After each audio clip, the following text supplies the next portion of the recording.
दोस्तों आज हम इस वीडियो में बात करेंगे। अक्सर साइट पर जब कॉलम दिया जाता है तो कुछ ऐसी गलतियां लोग कर देते हैं घर की कंस्ट्रक्शन करते समय, जो फ्यूचर में काफ़ी प्रॉब्लम करते हैं। और जैसे कि आपको पता है, कॉलम हमारे घर का एक ऐसा स्ट्रक्चर है जिस पर डायरेक्टली लोड आता है और वो ट्रांसफर करता है फाउंडेशन में।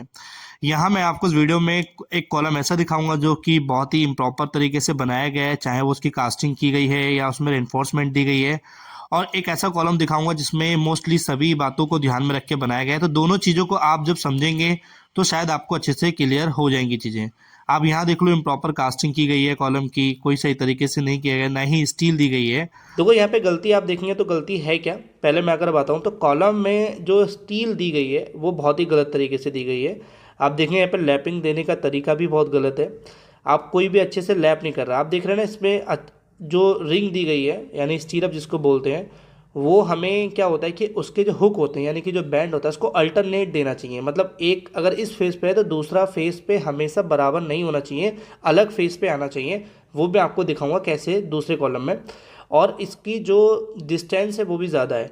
अगर हम बात करें लैपिंग को, तो लैपिंग देखते हैं क्या होता है कि जब आप कोई भी सरिये को आगे कंटिन्यू रखना चाहते हैं तो उसमें एक बैंड करना होता है, जैसे कि आप देख रहे हैं। और ये 16 mm की सरिया है, तो 16 mm की सरिये में आपको जुगल करके बैंड करना चाहिए, बट वहाँ पे नहीं किया गया है। और जो हम एक कॉलम में थोड़ी सी दूरी रखते हैं वर्टिकल्स वायर की, वो भी यहाँ पे नहीं की गई है।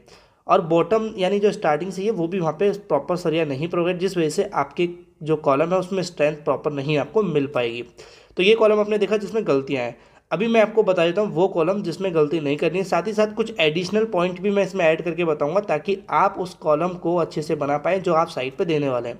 सबसे पहले जो आप कॉलम का साइज रख रहे हैं उस हिसाब से जो सरिया दी जाती है उसमें नंबर ऑफ बार्स वो 6 हो सकती है, 8 हो सकती है, depend on your column size. But उसकी जो आपस में दूरी होती है वो बराबर होनी चाहिए। जैसे आप देख रहे हैं यहाँ पे, ये देखिए, इस कॉलम में जो सरिया है उसमें कहीं ना कहीं दूरी जो रखी है वो इतनी रखी कि सब जगह बराबर रहे। कुछ जगह पे जब लैपिंग आती है वहाँ पे थोड़ी घनी सरिया हो जाती है।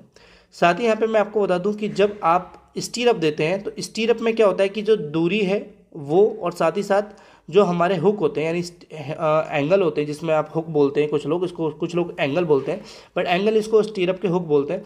वो हमेशा अल्टरनेट होने चाहिए। मतलब एक अगर इस फेस पे तो दूसरा उसके अपोजिट होगा। ऐसा कभी आपको नहीं करना चाहिए कि एक सेम डायरेक्शन में आपको देना चाहिए, क्योंकि इससे कॉलम वीक बनता है और वो कॉलम कहीं ना कहीं दिक्कत आपको कर सकता है। जब बड़ा साइज का कॉलम होता है आपका तो उसमें आपको थोड़ा एक्स्ट्रा स्टीरअप यानी एक्स्ट्रा हुक भी देने होते हैं, जैसे कि आप देख रहे हैं यहाँ पे कि काफ़ी सारे हुक यहाँ पे दिए गए हैं।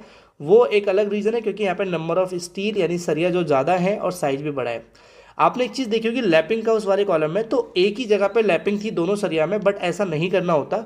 तो उससे बचने के लिए क्या करना होता है, जैसे आप देख रहे हैं कि यहाँ पे कॉलम में जो स्टील है वो एक छोटी है एक बड़ी है, यानी कि अल्टरनेट सरिया छोड़ी गई है ताकि जो सरिया है वो ईजिली इसमें ओवरलैप हो पाए और एक ही जगह पे सरिया जो है जॉइंट ना बने। स्टीरअप की दूरी आप देखिए यहाँ पे कंटिन्यू, यहाँ पे देखिए आपको कहीं छोटी कहीं कम रखी है। तो वो एक LY4 का मेथड होता है जहाँ पे हमें 3 फीट हमें कम रखनी होती है, 3 फीट हमें ज़्यादा रखनी होती है। जो मिड जोन है यानी मिड जोन आ रहा है तो वहाँ पे थोड़ी स्पेसिंग रख सकते हैं आप 6 से 7 इंची, और बाकी जो एंड जोन होते हैं वहाँ पे आप 4 से 5 या 5 इंची तक ही आप रखेंगे, तो वो काफ़ी अच्छा आपके कॉलम के लिए रहेगा। तो ये कुछ ऐसी चीज़ें जो अक्सर साइड पे गलती उसमें की गई थी, तो यहाँ पे आपको ध्यान रखनी है, मैंने आपको इसमें भी दिखा दिया है। तो आई होप आपको ये छोटी सी वीडियो समझ में आई होगी। इसमें जो मैंने बताया वो आपके क्लियर हो गए होंगे डाउट। तो इनकेस कोई डाउट है तो कमेंट में टाइप करना और वीडियो को लाइक करना, चैनल को